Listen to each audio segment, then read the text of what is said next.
नमस्कार विद्यार्थियों, आज हम हल करने जा रहे हैं माध्यमिक शिक्षा 2022 की भाषा तृतीय भाषा संस्कृत का प्रश्न पत्र जो गत वर्ष आया है।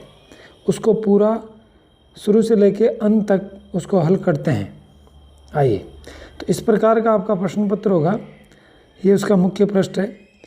परीक्षार्थी सर्वप्रथम है स्व प्रश्न ऊपरी, अपने प्रश्न के ऊपर नामांक लिखेंगे।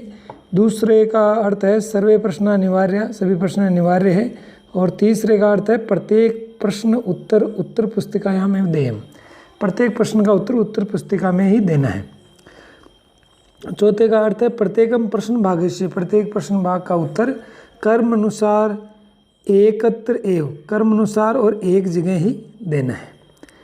प्रश्न का पहला खंड शुरू होता है अब, और पहले का देखिएगा क्या उत्तर है कि अनिशम काल आयस चक्रम कुत्र प्रचलति, दिन रात काल रूपी लोह चक्र कहाँ चलता है, तो इसका सही उत्तर होगा महानगर मध्य। पहला जो पाठ है सूची प्रयाण उसमें से है। दूसरा है सर्वदा सर्व कार्येषु बलवती भवति, हमेशा सभी कार्यों में कौन बलवती होती है, तो इसका सही उत्तर होगा बुद्धि इसमें होती है। बुद्धिमती नहीं होगा, भामिनी किसी का नाम है ये भी नहीं होगा, और शक्ति भी नहीं होगा। पाठ के अनुसार इसका सही उत्तर है बुद्धि सभी कार्यों में बलवती होती है। पहले प्रश्न का तीसरा भाग देखिएगा। सूची प्रयाणम इति पाठ है कस्मात ग्रंथा संकलित है। सूची प्रयाण ये कौन से पाठ से संकलित है, तो लस लतिका से संकलित है। इसका मतलब है ये कि बच्चों आप सभी पाठ और उन पाठकों के लेखक और उनकी रचना को याद करें आप, ये पूछा है इसने लस लतिका। चौथा है बाल भावात शिवस्य मस्तके कै विराजते, बाल रूप में शिव के मस्तक पर कौन विराजमान होते हैं, छोटे रूप में, बाल भावात यानी छोटे रूप में। तो लव और कुश ये तो रामायण के पात्र है, इनका नहीं है। इसका सही उत्तर होगा हिमक्रय, हिमक्रय यानी चंद्रमा, चंद्रमा उनके सिर पर विराजमान होते हैं। पांचवा है दुर्बल है वृषभ है कुत्र पपात, दुर्बल बेल कहाँ गिर गया, तो वो खेत में दो बेलों को जोत रहे थे, तो एक जो कमज़ोर बेल था वो खेत में गिर गया। इसका उत्तर सही होगा क्षेत्रीय, वने गृह और ग्रामे गलत है। छठा देखिए वानरे कश्य पुछम धुनाते, बंदर किसकी पूंछ को धो देता है, तो इसका सही उत्तर होगा सिंहस्य। अगला है वस्तुतः चोर क्या आशित, चोर वास्तविक रूप में क्या था, तो वो अतिथि नहीं था, घर पर रहने वाला भी नहीं था, न्यायाधीश भी नहीं था, वो था आरक्षी यानी पुलिस वाला था, रक्षा करने वाला था। अगला प्रश्न है कि प्राणी नाम लाभ है केन जायते, प्राणियों को लाभ किसके द्वारा होता है, सौहार्द प्रकृति शोभा। इस पाठ के अनुसार देखिएगा तो एक दूसरे का सहयोग है, एक दूसरे का सहयोग करने से प्राणियों को लाभ प्राप्त होता है। नराणाम प्रथम शत्रु के, मनुष्यों का पहला शत्रु कौन है, तो प्रथम शत्रु क्रोध है। 6 प्रकार के शत्रु बताए गए हैं जिसमें पहला क्रोध है। 10वां है कस्मिन सुते मातु अधिका कृपा, किस प्रकार के पुत्र पर माँ अधिक कृपा करती है, ये भी सौहार्द प्रकृति शोभा से लिया गया है। तो दुर्बले सुते, माँ स्वभाव के रूप से कमजोर पुत्र या दुर्बल पुत्र से अधिक प्रेम करती है। अगला प्रश्न है व्यायाम है कदा पथ्य भवति, व्यायाम कब अच्छा होता है, लाभदायक होता है, तो उसका सही उत्तर होगा व्यायाम हमेशा ही लाभदायक होता है, सदा सदा पथ्य भवति। बुद्धिमती नामक जो महिला है गहन कानने कम ददर्श है, उसने घने जंगल में किसको देखा, तो उसको सिंह, उसका उत्तर नहीं होगा, गलत है। उसका सही उत्तर है व्याघ्र, टाइगर, लोयन नहीं। दूसरा प्रश्न नंबर 2 है, यहाँ पर समुचित विभक्ति प्रयोग रिक्त स्थानम पूरे, रिक्त स्थान आपको भरना है। और रिक्त स्थान में क्या भरना है कि जो छात्र शब्द है उसमें छात्र जो मूल शब्द है, छात्र केवल छात्र शब्द को नहीं लेना है इसमें, छात्र की उपपद विभक्ति के अनुसार या कारक विभक्ति के अनुसार उसको भरना है। तो इस स विभक्ति आ गई, इसलिए यहाँ इसका सही उत्तर होगा छात्रेण। स के योग में तृतीय विभक्ति आती है, छात्रेण हो जाएगा। अगला है पिता क्रुध्यति, पिता क्रोध करता है, तो कारक के अनुसार जिस पे क्रोध किया जाता है उसमें कौन सी विभक्ति आती है? चतुर्थी। तो पुत्र की चतुर्थी क्या होती है? पुत्राय। एक पुत्र है इसलिए हो जाएगा पुत्राय। आगे हैं ब, कोष्ठ के प्रदत्त शब्दस्य, कोष्ठक में दिए गए समुचित रूप का निर्माण करें और इस स्थान को पूरा करें, पूरियत। तो यहाँ पर भी कारक है रोचते। रुच धातु के कारण कौन सी धातु आती है? तो जिसको अच्छा लगता है उसमें चतुर्थी। तो इसका सही उत्तर होगा हरिये भक्ति रोचते, हरि को भक्ति अच्छी लगती है। आगे है अभितय शब्द के कारण कौन सी विभक्ति आती है? द्वितीया। तो गुरु की द्वितीय क्या होती है? गुरु। द्वितीय के 3 रूप होते हैं, लेकिन यह द्वितीय एक वचन हो जाएगा गुरु। आगे देखिएगा, कोष्ठ के प्रदत्त प्रकृत्याभ्याम, कोष्ठक में दी गई प्रकृति और प्रत्यय के पदों का निर्माण करके पूरा करो। प्रकृति अलग करना है, उसका प्रत्यय अलग करना है, मतलब मूल शब्द अलग करना है और प्रत्यय अलग करना है। सॉरी, मूल और प्रत्यय जो अलग अलग किए हुए हैं उनको निर्माण करके एक शब्द बनाना है। पट अनियर क्या बनेगा? पठनीय बनेगा या पठनियम बनेगा या पठनीया बनेगा। तो आप ध्यान दीजिए, यहाँ पर पहले जो आने वाले शब्द है नित्यम पाठम, दोनों में बिंदी है अर्थात नपुंसक लिंग है, तो ये भी नपुंसक लिंग बनेगा पठ नियम।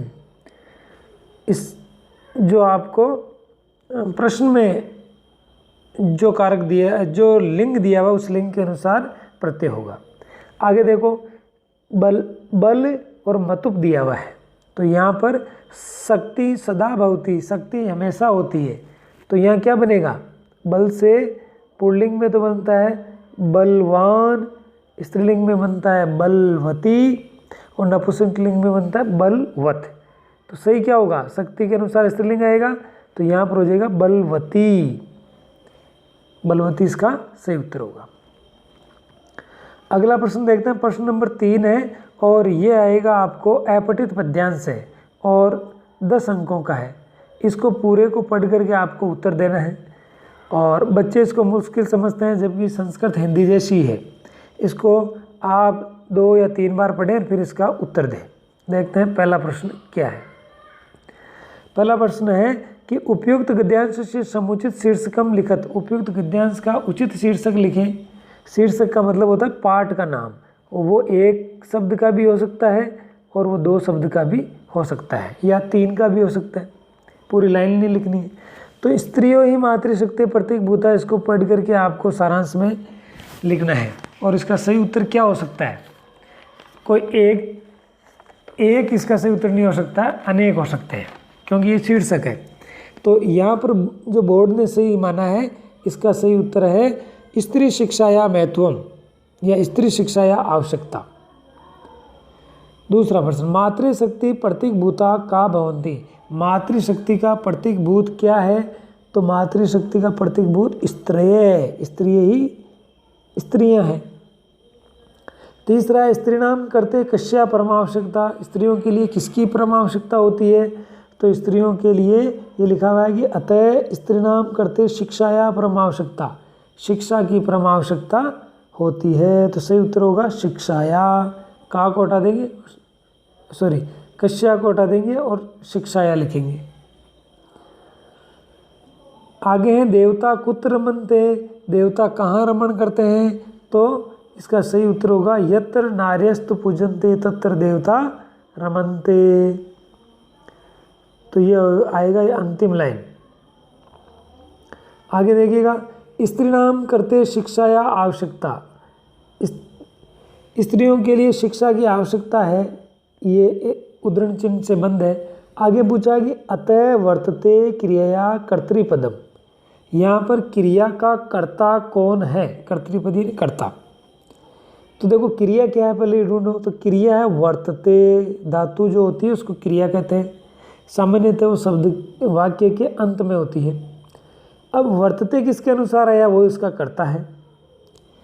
तो ये है सुशिक्षिता, सॉरी आवश्यकता। स्त्री नाम करते शिक्षा या आवश्यकता, स्त्रियों के लिए शिक्षा की आवश्यकता है। किसकी आवश्यकता है? शिक्षा की आवश्यकता है। तो ये कर्ता हुआ। कर्ता क्यों हुआ?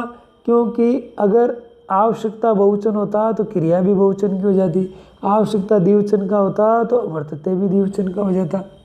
तो ये कर्ता हुआ होता है जो क्रिया को प्रभावित करता है। आगे है छठा, सुशिक्षिता स्त्री अनियो पदियो, इन दो पदों में विशेषण पद कौन सा है? तो देखिएगा, विशेष्य और विशेषण, विशेष्य यानी मूल शब्द होता है और विशेषण का मतलब जो उसकी विशेषता बताए जो होता है। जो सामान्यतः संस्कृत में विशेषण पहले आता है, तो यहाँ पर सुशिक्षिता विशेषण है और स्त्री इसका मूल शब्द है, विशेष्य है। लेकिन कई बार इसको ऊपर नीचे भी पूछ लेते हैं, आगे पीछे भी कर देते हैं। अगला है यदा ता सुशिक्षिता शु, उदाहरण चिन्ह से बंद है। अब आगे पूछा है अत्र ता इति सर्वनाम पद है। ये सर्वनाम पद किस संज्ञा के स्थान पर प्रयुक्त हुआ है? तो यहाँ पर देखिएगा आपको विकल्प दिए हुए हैं, क ख ग घ, इनमें से एक चुनना है। तो इसका सही उत्तर होगा स्त्रिये इतस्य, स्त्री इस प्रकार के लिए। तो इसका ता का मतलब है स्त्री के लिए प्रयोग हुआ है, ये ऊपर जो गद्यांश है उसमें। आठवें अनादर इति पदस्य विलोम, अनादर इसका विलोम क्या है? अनादर जो शब्द दिया हुआ है इस उपरोक्त लिखे गए गद्यांश में इसका विलोम पद क्या है? तो अनादर, आदर नहीं करना, तो इसका विलोम हो गया आदर, अनादर और आदर। सद्वंश इति पदस्य, सद्वंश ये पद है, इसका हिंदी अर्थ क्या है? तो अच्छा वंश सद्वंश होता है, तो इसको हिंदी में कहेंगे श्रेष्ठ वंश या श्रेष्ठ कुल, श्रेष्ठ वंश या श्रेष्ठ कुल। करोति इति पदे धातु लकार पुरुष वचन लिखत, इसमें आप करोति में कौन सा लकार है कौन सा पुरुष है ये देखना है। तो लट लकार प्रथम पुरुष एक वचन है, करोति कुरुते कुर्वन्ति ऐसे बनता है और वो लट लकार का होता है। इसका ब भाग है। बच्चों इसमें एक ध्यान ये भी देना है कि आपको जो भी प्रश्न उत्तर करें ज़्यादा अच्छा ये होगा कि आप क्रम से करें ताकि शिक्षक को समझने में आसानी रहे। तो इसका ब भाग है। कई बच्चे क्या करते हैं, ए भाग कहीं कर देते हैं और ब भाग फिर आगे जाके कर देते हैं। ब भाग है कस्य मासम स्त्री भवति, किसका मास मांसम स्त्री भवति स्थिर होता है, मतलब ये व्यायाम से संबंधित है कि व्यायामाभि रतस्य, व्यायामाभि रतस्य, व्यायाम में रत रहने वाले का अर्थात व्यायाम करने वाले का मांस सुदृढ़ हो जाता है। आगे है सत शक्ति यानम, इन दोनों में से एक करना है अथवा आ गया इनमें से एक विकल्प चुनना है आपको। सत शक्ति यानम किम मुंचति,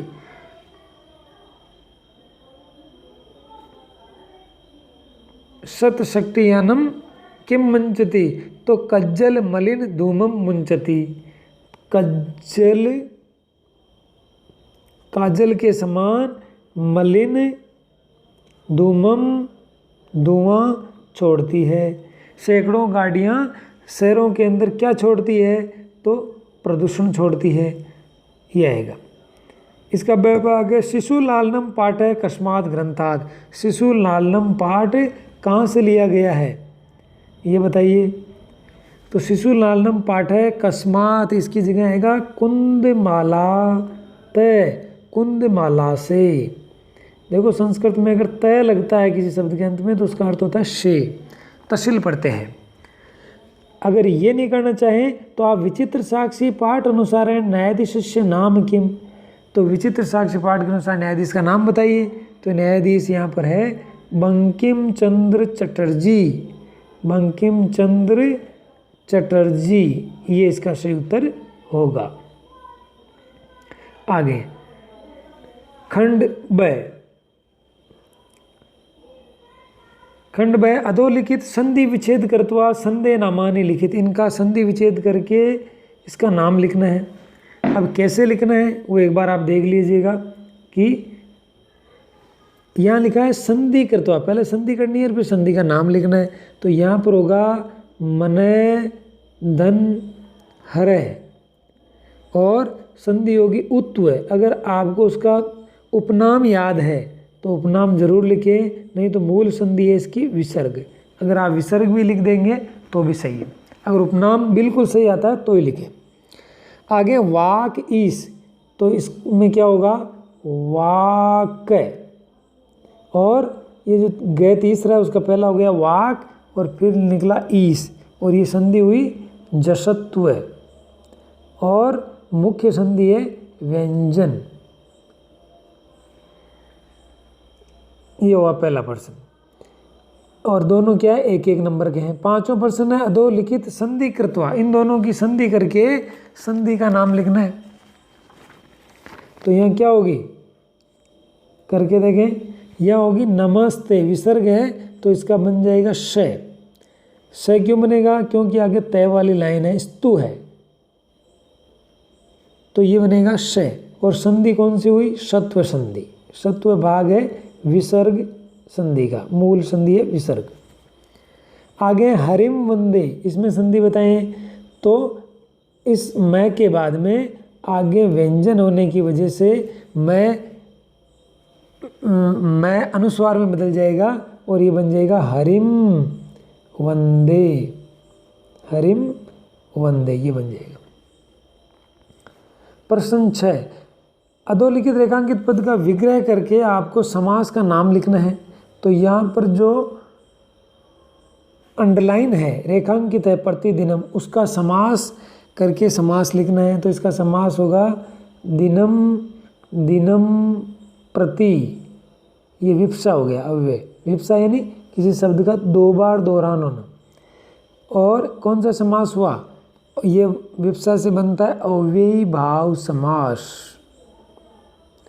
दूसरा है दशानन का विग्रह कीजिए, तो दशानन का होगा 10 आननानी। आननानी, देखो 10 का बहुवचन 10 ही होता है और आननानी का आननानी होगा। यश यश है, 10 सिर है जिसके, और अर्थात रावण। और इस ये कौन सा समास हुआ, बहुब्रीहि समास हुआ। आगे है समास कृत्वा समासस्य नामानि लिखित, समास करके समास का नाम लिखना है जो विग्रह किया हुआ है। तो महान पुरुष है सर्वदा श्रेष्ठम कार्य करोति, तो महान पुरुष का क्या बनेगा, मूल शब्द हो जाएगा इसका महा, न हट जाएगा और पुरुष इसमें जुड़ जाएगा, महापुरुष है, पुरुष के साथ महान। तो ये इसकी विशेषता हुई, एक विशेष्यवार एक विशेषता हुई, इसलिए ये हो गया कर्मधारय। कर्मधारय समास वहाँ होता है जहाँ उपमेय उपमान या विशेष्य विशेषण होता है। पितृ, आगे माता च पिता, माता और पिता को क्या कहते हैं, पितृ कहते हैं। पितृ पितृ ये द्विवचन हो गया पितृ। तो कौन सा समास हुआ, ये हुआ द्वंद्व समास। द्वंद्व यानी जोड़ा, इसमें जोड़ा होता है, या तो विपरीत युग्म होता है, विपरीत जोड़ा होता है, और या फिर विलोम या फिर समान अर्थक। तो यहाँ पर दो अलग अलग शब्द है, माता च पिता च, और दोनों मिल जाएंगे। इसका एक और समास हो सकता है पितृ, अगर पितृ शब्द है तो इसके दो अर्थ निकलते हैं कि माता च पिता च, और दूसरा होता है पिता च, दो अगर पिता है तो उसको भी द्विवचन में ही लिखते हैं। आगे प्रश्न संख्या 8, अधोलिखित पदियों उपसर्ग शब्दम च पृथक पृथक कृत्वा लिखित, इनको अलग अलग करके लिखना है। अलग अलग कैसे करोगे, निर यहाँ पर उपसर्ग हुआ, जो किसी शब्द के पहले आता है शब्द ऐसा शब्दांश उपसर्ग, और जो बाद में आता है ऐसा शब्दांश प्रत्यय होता है। तो निर, और ये हो गया बल, निर्बल है। और फिर क्या हुआ, आगमन में मूल उपसर्ग क्या है, आंग, और इसका लिखने में लिखा जाता है आ। तो आ उपसर्ग प्लस धातु क्या है, क्या शब्द बचा है, गमनम, पीछे बचा हुआ शब्द लिखना है, आ गमनम। और ये भी 1-1 नंबर का है, ये हो गए 2 नंबर।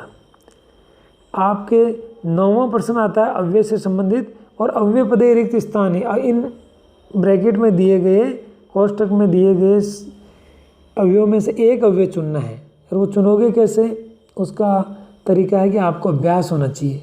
अहम ग्रामम गच्छामि, मैं गाँव जाऊँगा, इति यानी इस प्रकार ख़त्म करने के लिए आता है वाक्य के अंत में। अपि यानी भी, और बही यानी बाहर, तो मैं भी, इसका सही होगा अपि, मैं भी गाँव जाऊँगा। अहम अपि ग्रामम गच्छामि। दूसरा, स गायक गीतम गायति, वह गायक गीत गाता है। तो गीत माँ का अर्थ क्या होता है, निषेध अर्थ में होता है नहीं।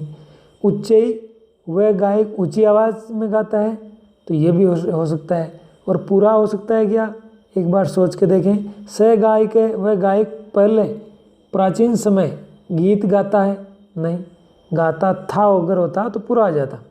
तो यहाँ से होगा उच्चई, वह गायक ऊंची आवाज़ में गाता है। आगे प्रश्न है, अधोलिखित संख्यावाची शब्दों संस्कृते लिखित, इनको संस्कृत में लिखना है। किसको, 150 और 1025 है उनको। अब कैसे लिखेंगे, तो इसको है संस्कृत में लिखने का तरीका है कि पहले इकाई की संख्या, फिर दाई और फिर सैकड़ा, यूँ लिखा जाता है।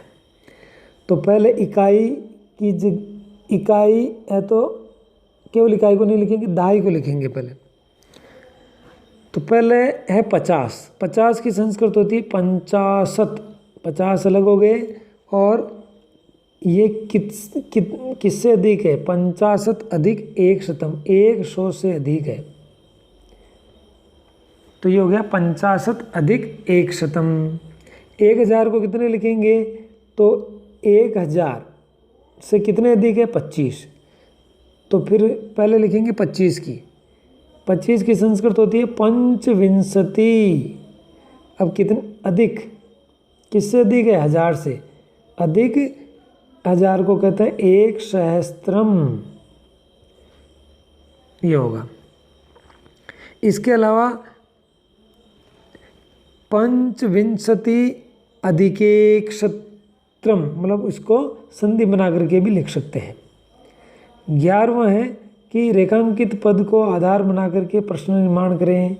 प्रश्न निर्माण करने का सबसे आसान और अच्छी ट्रिक है कि आपको किम शब्द तीनों लिंगों में याद होना चाहिए। तो यहाँ देखिएगा जो अंडरलाइन है वो एक उत्तर है, उसका प्रश्न क्या होगा, अंडरलाइन या रेखांकित वाले पद को हटाना है, उसी विभक्ति वाला किम शब्द लिखना है। उद्यमेन तृतीय एकवचन है तो उसकी जगह आएगा केन। फिर देखो समीपे एका नदी, एक नदी बहती है, तो इसमें मूल शब्द क्या है, नदी, एक इसकी विशेषता है। तो नदी क्या है, स्त्रीलिंग, तो इसका आएगा का, स्त्रीलिंग एक वचन। नदी प्रथम एक वचन है तो किम शब्द का स्त्रीलिंग में प्रथम एक वचन होता है का। 12वां प्रश्न है श्लोकस्य अन्वयकृत। अन्वय, अन्वय का मतलब है कि आप हिंदी के अनुसार इसमें कर्ता, उसके बाद अन्य कारक और फिर क्रिया आदि को जमाएं। तो अगर ये आपको समझ में नहीं आता है तो आप ये ध्यान रखें कि क्रिया को सबसे अंत में लिख दें और इसमें जो कर्ता आपको लगता है उसको शुरू में लिख दें। बाकी शब्दों को आप थोड़ा बहुत फेरबदल या गलत होकर भी आगे पीछे लिख दोगे तो भी अन्वय सही कहलाएगा। तो अन्वय का मतलब है पहले आएगा कर्ता, कर्ता का मतलब प्रथमा विभक्ति, तो प्रथमा विभक्ति वाला शब्द पहले आना चाहिए। और क्रिया इसमें निवारित क्रिया है और माँ वृक्ष सेवितव्य समन्वित ये प्रथम पद में है, तो ये पहले आएगा और ये लगभग ये होगा सही। इसका अगर उत्तर ढूंढें तो वो होगा फल छाया समन्वित महावृक्षा सेवितव्य है। देवाद यदि फलम नास्ति छाया के निवारते। प्रश्न संख्या 13। अधोलिखित वाक्य में शुद्ध करके लिखना है, गलत क्या है और शुद्ध क्या है। तो काणे के योग में कौन सा कारक आता है, तृतीय विभक्ति आती है, तो यहाँ पर नेत्रेण आएगा, तृतीय आएगी, इसमें पंचमी किया हुआ है, ये गलत है। राजा भिक्षुकों वस्त्रम ददा यच्छति, राजा भिक्षुक को वस्त्र देता है, तो इसमें क्या आएगा, यच यानी देना, जिसको दिया जाता है उसमें चतुर्थी आती है, तो भिक्षुक में चतुर्थी आनी चाहिए और इसकी चतुर्थी होगी भिक्षुकाय, जबकि यहाँ पर क्या दी हुई है, भिक्षुकम। 14वां श्लोक है पाठ्य पुस्तकात श्लोक द्वयम को 2 श्लोक लिखने हैं, अस्मिन प्रश्न पत्र नैशा, जो इस प्रश्न पत्र में नहीं हो, तो वही लिखने हैं बच्चों जो इस प्रश्न पत्र में नहीं हो, इसलिए आप कम से कम 4 श्लोक अपने पुस्तक से याद करें, और श्लोक ऐसे होने चाहिए बिल्कुल साफ सुथरे बिना किसी गलती के, तब आपको पूरे में से पूरे नंबर मिलेंगे। प्रश्न संख्या 15, बुद्धि बलवती सदा, बुद्धि हमेशा बलवान होती है, कथाया सा हिंदी भाषायाम लिखत, कथाया सारम, कथा का सार लिखे। बुद्धि बलवती सदा, ये एक बुद्धिमती स्त्री की कहानी है, उसके 2 बच्चे होते हैं और वो एक जंगल में से होते हुए गुजर रही होती है, तभी उसको शेर दिखाई देता है और शेर का सामना करने के लिए बुद्धि का प्रयोग करती है, और एक बच्चे को कहती है कि मैंने तो, एक बच्चे को चांटा लगाते हुए कहती है कि आप क्यों झगड़ रहे हो, इस शेर को मारने के लिए आप दोनों क्यों झगड़ रहे हो, तो ऐसी बातें सुनकर के शेर भाग जाता है। फिर अंत में एक शियार को शेर लेके आता है और शियार को गले में बांध के लाता है कि कहीं भाग नहीं जाए, तो दूसरी बार बुद्धिमती स्त्री उसको कहती है कि हे शियार, मैंने तो आपको ऐसे 3 शेर लाने के लिए कहा था, आप तो एक ही शेर लाए हो। तो ऐसे करके शेर, रस्सी बंधा हुआ शियार, दोनों साथ साथ भाग जाते हैं, और इस प्रकार बुद्धि के बल पर बुद्धिमती स्त्री की विजय होती है। ऐसा सारांश लिखना है हिंदी में। ये केवल 2 अंकों का है, और इसको आपको कम सामान्य रूप से 5-6 लाइनों में, ज़्यादा से ज़्यादा 5 से 10 लाइनों तक लिख सकते हैं, इससे बड़ा नहीं लिखें। प्रश्न संख्या 16, अधोलिखित पद्यांश से संस्कृत भाषायाम भावार्थ, संस्कृत भाषा में भावार्थ लिखें। ए मंत्र अक्षरम नास्ति, और नास्ति मूलो नौषधम, अयोग्य पुरुष है नास्ति, योजगय तत्र दुर्लभ है, इसका संस्कृत भाषा में कैसे लिखोगे, संस्कृत भाषा में भावार्थ लिखना है। तो भावार्थ में आप चाहें तो पहले प्रसंग लिख सकते हैं कि प्रस्तुत पद्यांश है शैमुषी द्वितीय इति पुस्तकात उद्धृत है, और फिर उसका पाठ का नाम लिख सकते हैं, लेखक का नाम लिख सकते हैं, फिर उसके बाद इसकी व्याख्या करनी है। तो व्याख्या में आपको ज़्यादा नहीं आए तो इन शब्दों को के पर्यायवाची आप लिख दीजिए, और वैसा का वैसा ही छोड़ दीजिए आप।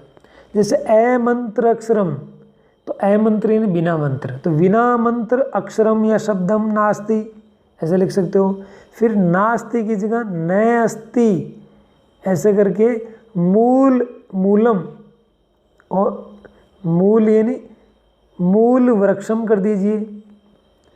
अनौषधिम, बिना औषधिम, बिना औषधि, ऐसा कोई मंत्र नहीं है।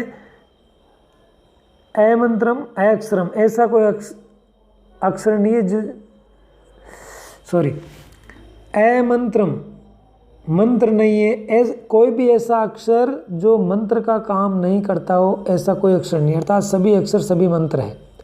और ऐसा कोई भी खरपतवार या पौधे का टुकड़ा नहीं है जो औषधि का काम नहीं करता हो। अयोग्य पुरुष है नास्ति, कोई भी अयोग्य पुरुष नहीं है। योजके तत्र दुर्लभ है, वहाँ तो उनको ढूंढने वाला दुर्लभ है, योजके उनको जोड़ने वाला दुर्लभ है। ये श्लोक नहीं करना चाहो तो आपको संस्कृत में ये श्लोक कर सकते हैं। हिंदी अर्थ है इसका, व्यायामम कृतो नित्यम, व्यायाम हमेशा करना चाहिए। विरुद्धम अपि भोजनम, और विरुद्ध भोजन को भी व्यायाम पचा देता है। विदग्धम, चिकने भोजन को, और अविदग्धम, जो चिकना नहीं है उसको भी पचा देता है। निर्दोषम परिपच्यते, और बिना दोष के वो पचा देता है, ये अर्थ है। तो आप कैसे लिखेंगे कि वयम, हमें, व्यायामम नित्यम, हमेशा, कुर्यात, करना चाहिए, ऐसे सामान्य संस्कृत में लिख सकते हैं। विरुद्धम भोजनम, विरुद्ध प्रकृति भोजनम, विरुद्ध प्रकृति वाला भोजन से विदुग्ध युक्तम, अविदुग्ध युक्तम, भविष्यति हो सकता है, निर्दोषम परिपच्यते व विना दोषम अपि परिपाल्यते परिपच्यते। इस प्रकार से आप संस्कृत में लिखें, जैसे भी लिखें संस्कृत में लिखें। खंड 6 अधोलिखित गद्यांश से सप्रसंग हिंदी भाषा में अनुवाद करना है इसका। और इसको अगर मैं विस्तार से बताऊंगा तो और ज़्यादा लंबा हो जाएगा वीडियो, इसलिए मैं सारांश बता दूं आपको कि आपको कैसे लिखना चाहिए, कैसे अधिक अंक प्राप्त करें। तो पहले आप इसका प्रसंग लिखें कि ये कहाँ से लिया गया है हिंदी भाषा में, फिर उसकी व्याख्या लिखें आप। व्याख्या का मतलब जो ये दिया हुआ है उसका अर्थ लिखें, और फिर अंत में आप व्याकरणात्मक टिप्पणियाँ करें। व्याकरणात्मक का मतलब इस पाठ में से कोई व्याकरण का आपको शब्द आता है, जैसे कर्तुम एक शब्द आया इसमें, तो आप ये लिख सकते हैं कि इसमें क्री धातु और तुमन पढ़ते हैं। इसकी भाषा उपयुक्त है, सरल है, प्रभावपूर्ण है, ऐसा लिख सकते हैं। और इसमें अगर कोई समास शब्द है तो वो लिख सकते हैं। ऐसे बढ़ा चढ़ा करके आपको लिखना है। तो आपको मैं बता दूं, ये जो है कहाँ से लिया गया है, ये है विचित्र साक्षी पाठ से लिया गया है, और इसके लेखक है ओम प्रकाश ठाकुर। और इसका सारांश है कि पैदल चलते हुए शाम के समय एक व्यक्ति अपने गंतव्य से दूर था और निशा अंधकार है, घने अंधकार में ढल जाने पर वो निर्जन वन में पदनी यात्रा करना शुभ नहीं मानता है। और ऐसा विचार करके वो पास में स्थित गांव में रात्रि विश्राम करने के लिए कश्य दिन किसी गृहस्थी के घर पर चला जाता है, और करुणा से भरा हुआ गृहस्थी तस्मय उसके लिए आश्रय देता है। अगला है जननी तुल्य वत्सला पाठ, जो आपके शमुषी द्वितीय में 5वां पाठ है, वहाँ से लिया गया है। और यह भो वासव, अरे इंद्र पुत्रस्य दैन्यम दृष्ट्वा, पुत्र की दीनता को देख करके मैं रोती हूँ, ऐसा प्रकृति कह रही है। स दीन, वह दीन होकर भी वह दीन है इति, इस प्रकार जाननम अपनी जानते हुए भी कर्षक तम उसको बहुत ज़्यादा पीड़ित करता है। स कृच्छकेण, वह अधिक भार को उठाता है। इत्रम इव, और धूरम, और उसको ढोने के लिए वो यद्यपि सफल नहीं होता है, सक्षम नहीं होता है। एतत् भवान पश्यति, आप इसे देखते हो ना, इति प्रतियोजित, इस प्रकार प्रकृति ने इंद्र को कहा कि 2 बैल है, उसमें जो कमज़ोर बैल है उसको किसान अत्यधिक भार ढो रहा है। इन दोनों में से एक कर सकते हैं आप, और 3 नंबर का है।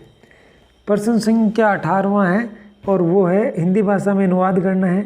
वो इसका मैं सीधा अनुवाद कर देता हूँ, और इसी को आप प्रसंग, व्याख्या और व्याकरणात्मक टिप्पणी सहित करेंगे।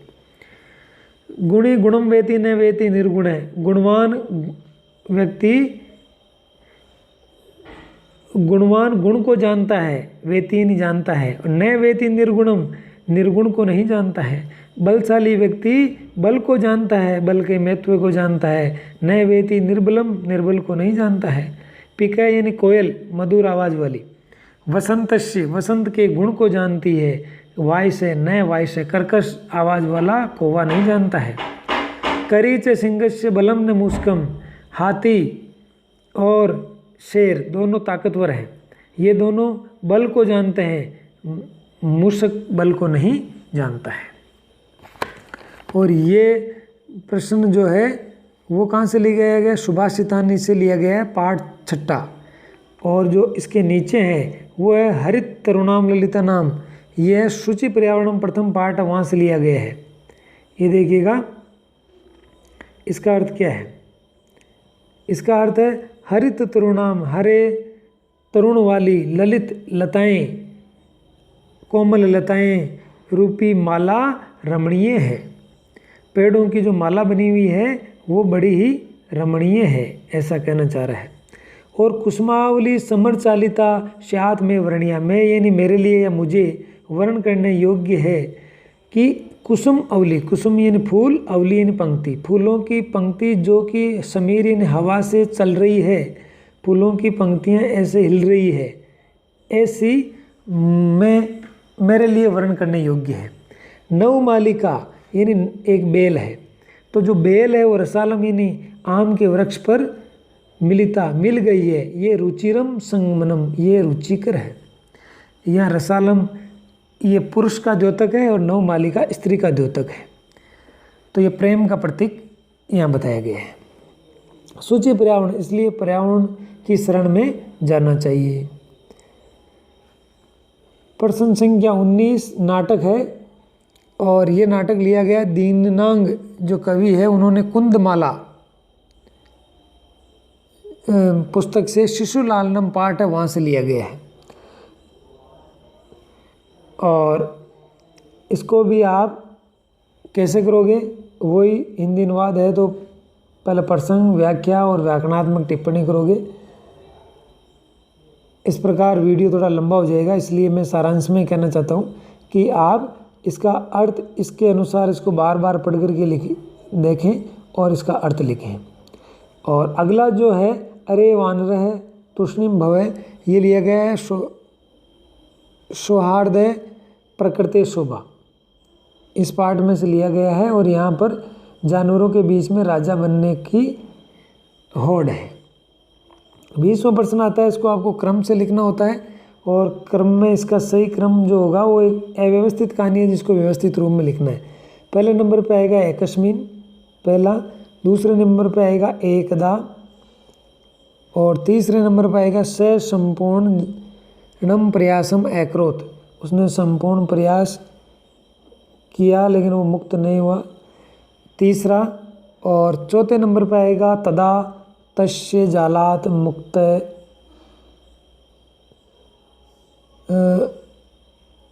आगच्छत, ये आएगा चौथे नंबर पे। पांचवें नंबर पे आएगा मूस्क है परिसमेण जालम और छठे नंबर पे आएगा सिंह जालात मुक्त है। इस प्रकार अगर ये नहीं करना चाहते हैं तो आपके लिए विकल्प है कि ये जो 3 शब्द दिए हुए हैं इनको लेकर के कोई भी सामान्य संस्कृत वाक्य बना सकते हैं आप। जैसे प्रातः काले, प्रातः काल में, अहम पठामी, मैं पढ़ता हूँ, ये भी सही हो जाएगा। प्रातः काले शगस्ती वह जाता है, ये भी सही हो जाएगा। चंद्र उदेति, चंद्रमा उदय होता है। नदी प्रवहती, नदी चलती है। पवन प्रवाहिती, पवन बहती है। उद्यानम अस्ति, उद्यान है।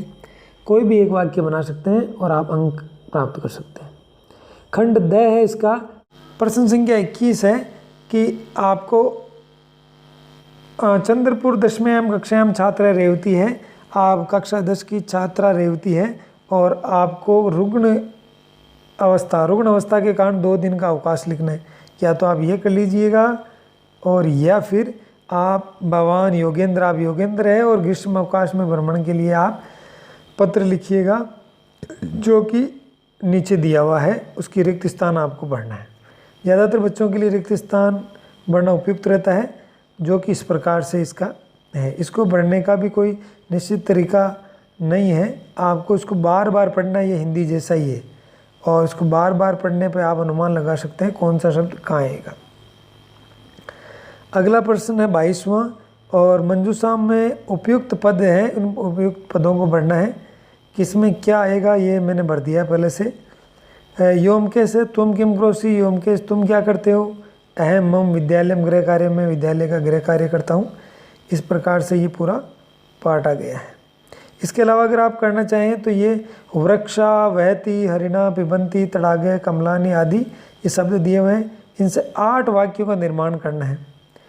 8 बिल्कुल छोटे छोटे वाक्य आप बना सकते हैं, जैसे कि अत्र अनेका वृक्षा सन्ति, या अनेक वृक्ष है, इसको साथ जोड़ देंगे तो ये हो जाएगा। बिल्कुल साधारण और नंबर प्राप्त कर सकते हैं। समीरे बहती, अत्र यहाँ पर समीर बहती है। अत्र हरिणा गचंती, यहाँ हरिण जाते हैं। और हरिणा जलम पिबंती, हरिण जल पीते हैं। ऐसे करके 8 वाक्य आप बना सकते हैं। 23वां प्रश्न है अधोलिखितेषु वाक्येषु केशाचन चतुर्णाम। नीचे दिए गए वाक्यों में कोई भी 4 करना है, पूरे के पूरे नहीं करना है, केवल 4 करना है। 4 ही नंबरों के, इसलिए लिखा हुआ है 4 गुणा 1। तो इनकी संस्कृत क्या होगी, इनकी संस्कृत है बालकः वेद मंत्रम पठति, पहले की हो जाएगी बालकः वेद मंत्रम पठति। दूसरा है छात्रा कलमेन, कलमेन तृतीय है कलम से, लिखती छोटी की मात्रा लिखती। मोहन रामेण से गच्छति, विद्यालयं परितः क्षेत्राणि सन्ति। रमेश सिंहात बिभेति, रमेश सिंह से डरता है, जिससे डरता है उसमें पंचमी। कविषु या कविनाम, इनमें से कोई भी आ सकता है। कविषु कालिदास श्रेष्ठ अस्ति। तो इस प्रकार से ये प्रश्न जो संस्कृत का गत वर्ष का 2022 का आपका मूल प्रश्न पत्र है उसको मेरे द्वारा हल किया गया है। उम्मीद करता हूँ आप लोगों को पसंद आया होगा और आप पुराने प्रश्न पत्रों को हल करके अधिक से अधिक आप अंक प्राप्त कर सकते हैं। धन्यवाद छात्रों।